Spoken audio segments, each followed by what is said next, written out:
Chapter 1, Blood on the Ridge. The cabin sat low against the ridge, half hidden in the early November fog that clung to the pines like a living thing. Red clay pressed against the wooden steps, and frost still lingered in patches where the morning sun hadn't yet reached. Inside, the air was thick with the smell of fire smoke, cornbread, and the tang of last night's stew warmed again over the embers. Whitley Rochelle Finn moved quietly across the cabin, her hands steady as she balanced 9-month-old Lilith against her hip. Raymond, her 10-year-old, played on the floor with a small wooden horse he had carved himself.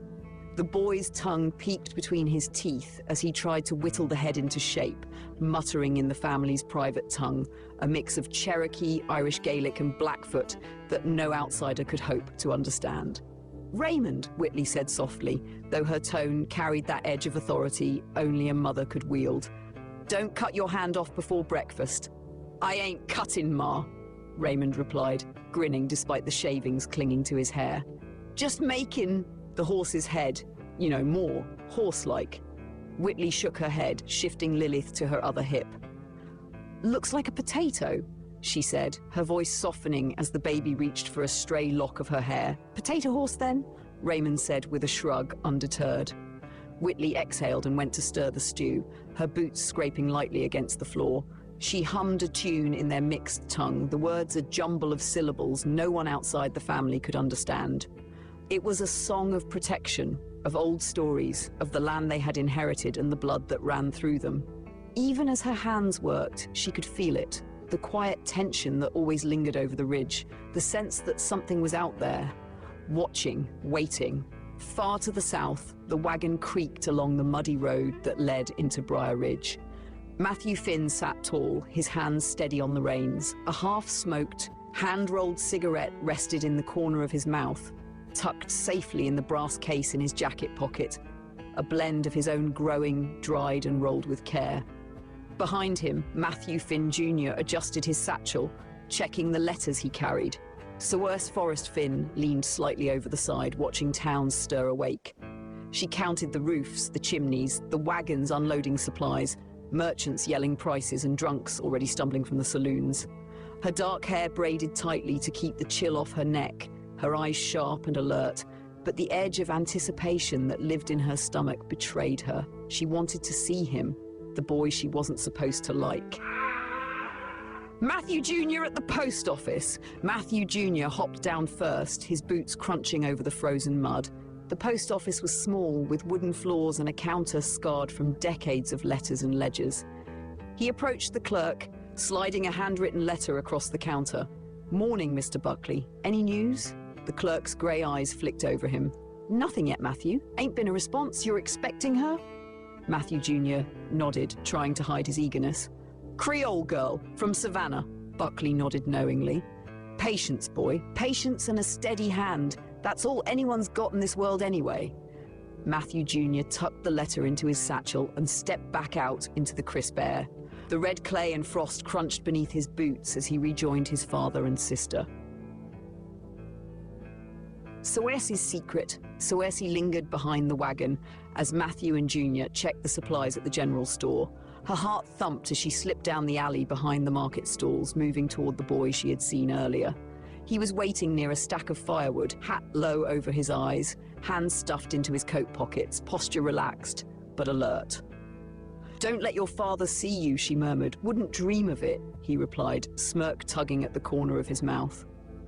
There was respect there, careful and deliberate, even though his family name carried enough history for 100 grudges. Their hands brushed briefly, a spark in the chilled air, but then a shadow fell over the alley. Matthew Finn's tall, broad frame blocked the sun, eyes stormy. "Saoirse Forrest, where the hell do you think you're going?" Her heart sank. "Pa?" "I asked you a question," he said, voice like steel. "Step back in the wagon, now."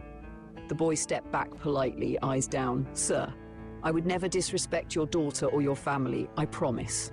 Matthew Finn's jaw tightened. "That don't matter. You come from the Callahans. My blood and theirs don't mix. You stay away from her."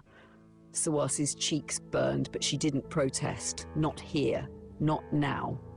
Chaos in the town square as the wagon rolled toward the market. 3 Grantham drunks staggered into the square, shouting and jeering, spotting Saoirse immediately. "Well, look what the wind blew in," one said, eyes bloodshot. "The half-breed princess of the Ridge." Matthew Jr.'s hand hovered near his knife. Matthew's hand drifted toward the brass case. Saoirse's heart skipped. "Step aside, boys," Matthew said evenly, voice carrying over the shouting, "or you'll learn the difference between words and bullets." The men laughed, spitting on the ground. From the shadows, Marshal Dorian Pike arrived, hand on his holster, watching. "Well now," he said, drawl thick with authority. "What's all this?" Gregory Grantham pointed at Matthew Finn. "He attacked me! Ain't no reason for it!" Matthew's eyes narrowed. "I defended my daughter, that's all." Emmett Callahan stepped forward. "Marshal, they provoked her." Matthew stopped it. The marshal squinted. "You lot calm down before I haul you all to the jailhouse." The drunks grumbled but backed away, tension thick in the air. Morrigan in the woods. Far from town, Morrigan moved silently through frost-hardened pines. The clawed impressions she had seen earlier were deeper now, more defined. She followed them carefully, senses sharp. A branch snapped beneath her boot. She froze. The massive form ahead moved with impossible speed and strength, eyes glowing in the cold morning light. "Holina?" she whispered in the family tongue.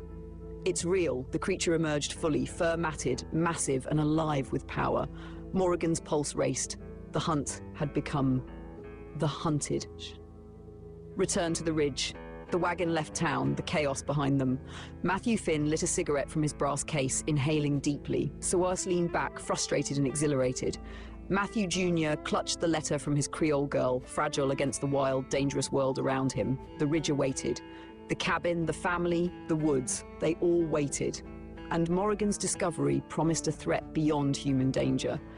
The Black Crows were scattered for now, but the threads of chaos were tightening. A storm was coming, and by nightfall, nothing on the ridge would remain the same.